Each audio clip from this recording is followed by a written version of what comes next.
This is the most overlooked topic by entrepreneurs, and their businesses are literally crumbling without it.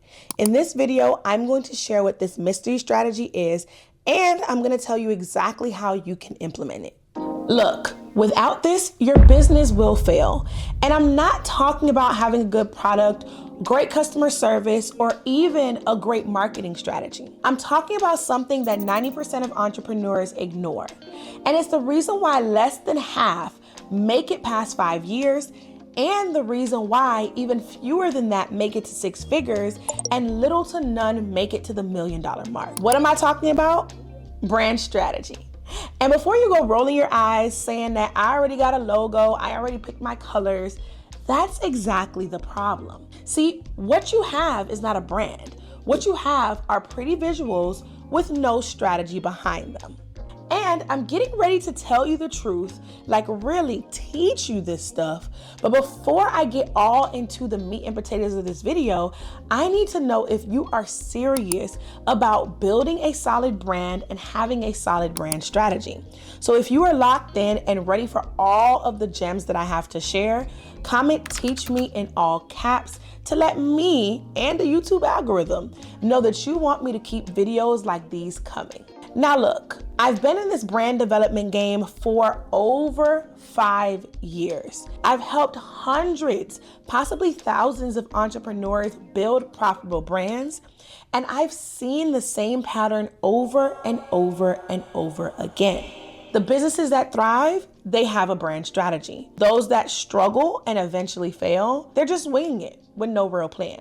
But what you can't strategize is something that doesn't exist. You can't strategize for a brand that isn't built right in the first place. So we first got to break down branding, what it is, and how to build one before we can get into the strategy. Grab your notebook and a pen because this is going to get juicy. So let me break this down for you with an analogy that's going to make everything crystal clear. Let's think about a car. Specifically, let's think about a Jaguar XF, because that's what I got. When you see a Jaguar, you have a certain perception about it. You probably think luxury, performance, status. You might even think vroom vroom V8, it goes fast. That's what I think. And that perception makes you want to test drive it even more. But once you actually sit in the car, you feel the leather seats, you hear how the engine purrs, you put the sunroof down, and you start blowing the music through the premium sound system. And baby, the heated seats in the winter, the entire experience sells you on the car. That combination of perception and experience, that's the brand. Now, the business is all the stuff that they don't necessarily show you on the front end. When you walk into a dealership and they're showing you cars, they're typically telling you about all the features because they know that that precedes what's under the hood. But what's under the hood is actually the business. Those are all the specs, whether it's a V6 or a V8, whether the oil change thingy is on the left or the right, whatever else is under the hood, because I don't know. But it's all of the behind the scenes operations that happen. That is what your business is. So the stuff that makes the car run, the stuff that typically people don't see and don't necessarily ask about or care about, that's the business. And then the marketing, that's the stuff that got you to that specific dealership in the first place. Because let's be honest, there are a bunch of dealerships that sell the same cars on the same exit, or maybe even an exit away from each other. But what gets you to a specific dealership is typically the commercials that you see, the billboard you may have saw, or even the person who is twirling the little flippy sign thingy on the corner. So that right there is your marketing. That's what got you to that particular dealership at that specific time. See, you've been going throughout your entire entrepreneurship journey thinking that all three of these things were the same. You more than likely had one of 3 misconceptions. And I want to know which one you resonate with, so make sure that you comment 1, 2, or 3 for whichever one of these that you are guilty of being. So, you've either had the misconception number 1, where you thought brand and business were the same.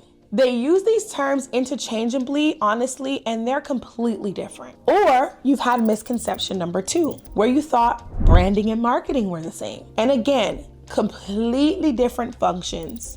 Or third, and this is the big one, you thought that branding was simply your visuals. Choosing a logo, picking your colors means that you've done the branding work, when in reality, you haven't even scratched the surface. So which one are you guilty of believing? Are you 1, 2, 3, or all of them? I'm not gonna judge you. I might a little bit. I'm not gonna judge you, just comment, I'm gonna respond back. And honestly though, it's not your fault that you're confused about this.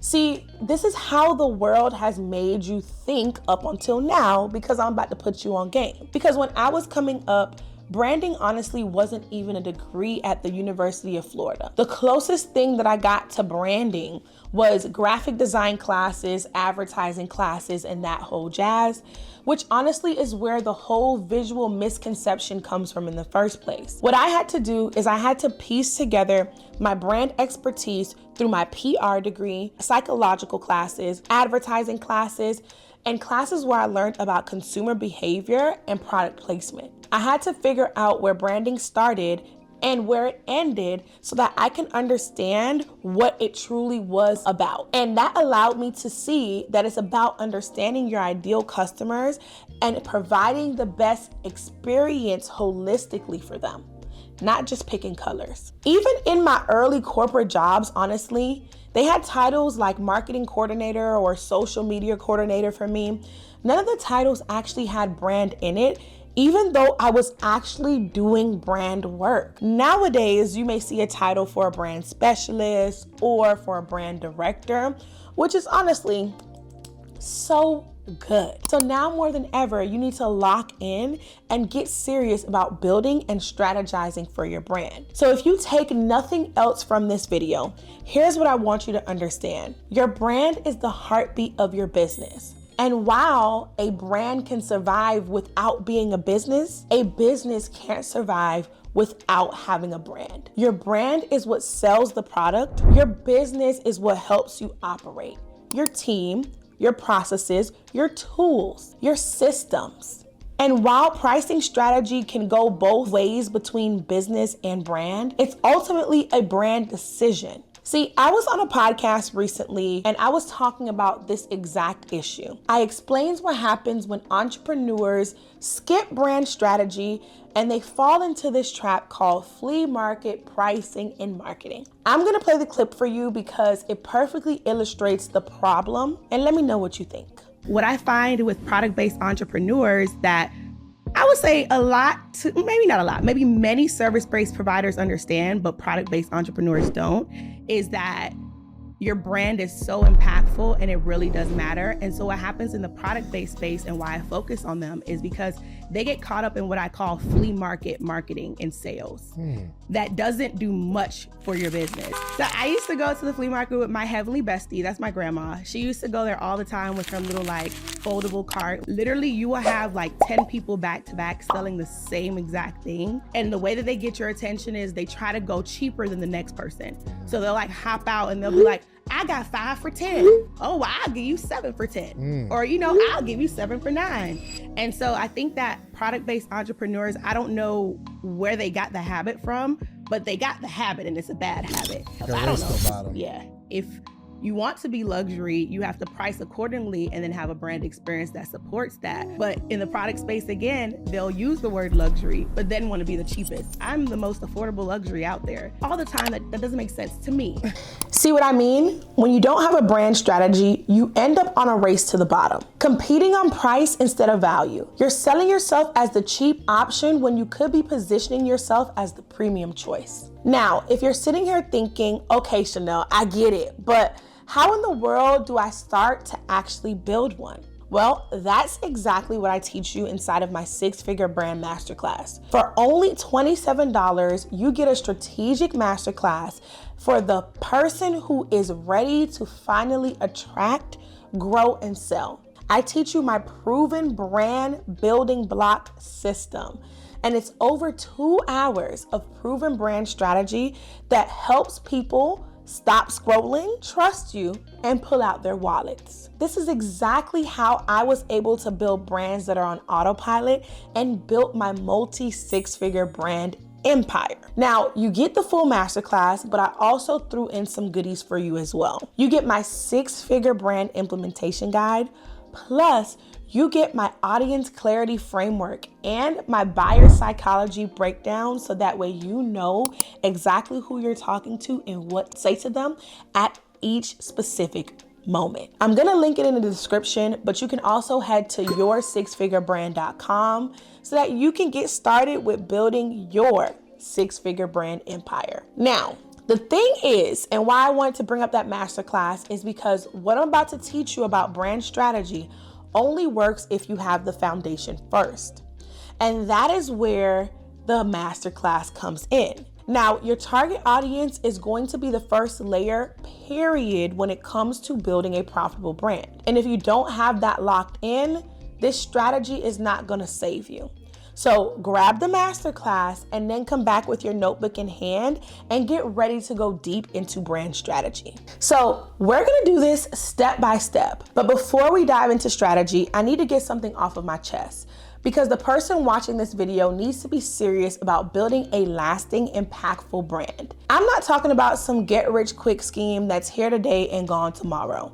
I'm talking about building something that outlives you, something you can pass down to your children, something that impacts millions of people and changes lives. Because here's the reality. There are many small businesses that get started every single day, and less than half of them make it past the 5-year mark. And don't get me started on how many of them have $1 million goals that they never actually reach. If you're not on that level of serious, if you're looking for shortcuts or even free ways to do something, if you don't understand the weight of building a real brand, then this isn't for you. But if you want to build a machine that runs without you, if you want your products on shelves one day, and if you want people telling stories about how your brand and product impacted their lives long after you're gone, then you need a brand strategy, period. So let's talk about what a brand strategy actually is and what it isn't. Because it's being strategic with your brand, that's what allows you to have a profitable, long-lasting, impactful brand. And to me, brand strategy breaks down into a 5-step process, and we're gonna go fast, so keep up. First, you need to decide what your brand goals are. These need to be achievable targets that push you outside of your comfort zone, but they must align with your brand's PMVs. Those are your purpose, your mission, and your values. And yes, I cover PMVs in detail in my 6-figure brand masterclass. However, your goals matter because they create clarity and focus. They drive innovation and action, and they differentiate you within your market. So grab a pen and write down what you see for your brand in the next 5 years. Not just revenue goals, I'm talking about impact goals, recognition goals, and legacy type goals. Second, figure out your perception and positioning goals. This is gonna be your foundation. How does your audience see your brand, and what space do you occupy in your industry? This is where you build authority, trust, and recall. For example, let's say I wanted to set a goal to become the go-to brand for sustainable skincare products. Great. Or maybe I want to double down on brand recall through increased PR features and collaborations. Great. Let me give you a perfect example that actually happened in real life. Let's look at Amazon Prime. When Prime first was created, most shipping was taking 5 to 7 days. But Prime decided that it wanted to have a particular position and perception in the industry of the fastest way to get essentials that you needed. That is where free 2-day shipping came to be. Everything about their branding after that reinforced this positioning. The trucks, the messaging, everything screamed fast and convenient. Now, when you need something like cotton swabs or batteries, your first thought is probably, let me head to Amazon because I know it'll be here tomorrow. That positioning is what built Jeff Bezos' empire. He first identified what position he wanted his brand to occupy in the market, and then what perception he wanted people to have of his brand. Everything else was built around that. Third, you want to set the goals that will be your supporting legs. Now, this can be a series of things, but if I were coaching you one-on-one, I'd recommend that you set goals in 2 focus areas: brand growth and expansion goals and customer experience goals. Growth and expansion goals look like growing your email list by 10,000 or getting 10,000 followers within a certain period of time. Your growth and expansion goals support your positioning because they allow you to make sure that your positioning resonates with more people. Customer experience goals could be something like increasing customer satisfaction or increasing your customer return rate. These are important because this supports your brand's loyal customers, and those loyal customers amplify your brand's perception through word of mouth and advocacy, aka free marketing. Now, after you've done that, step number 4 to strategize for your brand is going to be perform a SWOT analysis. This stands for strengths, weaknesses, opportunities, and threats. You want to identify all of these so that you can uncover the gaps and areas for your growth. Wherever you're strong, lean in and amplify that.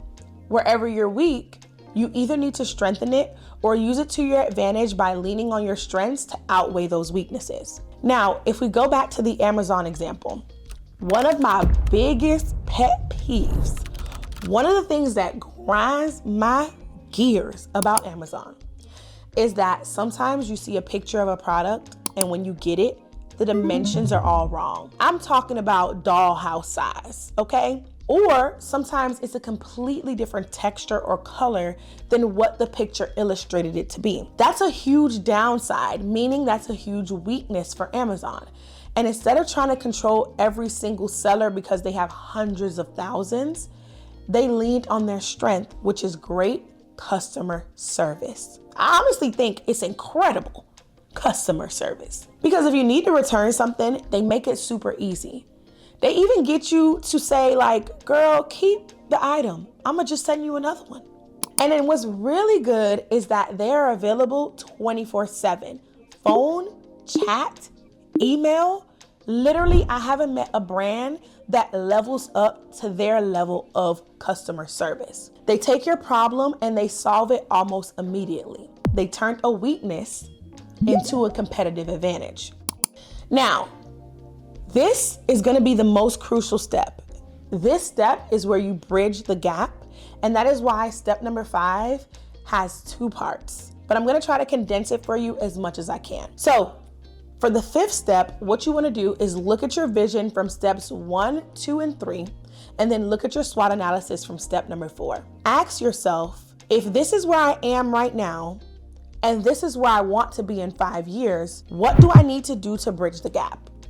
Remember, you're thinking about the perception goals, the positioning goals that you have, all of the things. What you want to do is identify the crucial steps and focal points needed to achieve your vision, pretty much getting you from A to B. Now, if we go back to the Amazon example again, when they realized that people were getting the wrong products and complaining, they understood that they shipped fast, and they understood that the gap was that they needed people and a customer service process to allow people to get the replacement fast. They already had the shipping down pat, but they needed a touch point between the angry customer and actually getting the right product. So how did they bridge it?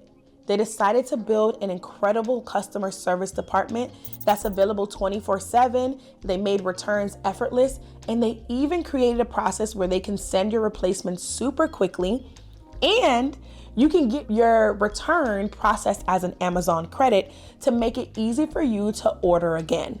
That is A1 level of retention. So once they identified it, they executed on it. It's one thing to have the plan, it's another thing to execute it, and it's another thing to actually track it, which is why my biggest tip for you is going to be develop KPIs. These are key performance indicators. These allow you to track for success, allow you to see what's working and what isn't, what needs to be tweaked and what needs to be amplified. And when I say test things, I don't mean that you are testing for 3 days and giving up. Depending on how big your initiatives, you need to test for that level of bigness. So you may need to test something for an entire year and do quarterly checkups on it, so that way you can analyze and tweak every quarter to get to your optimal formula. This is what separates serious entrepreneurs from people who are just playing around.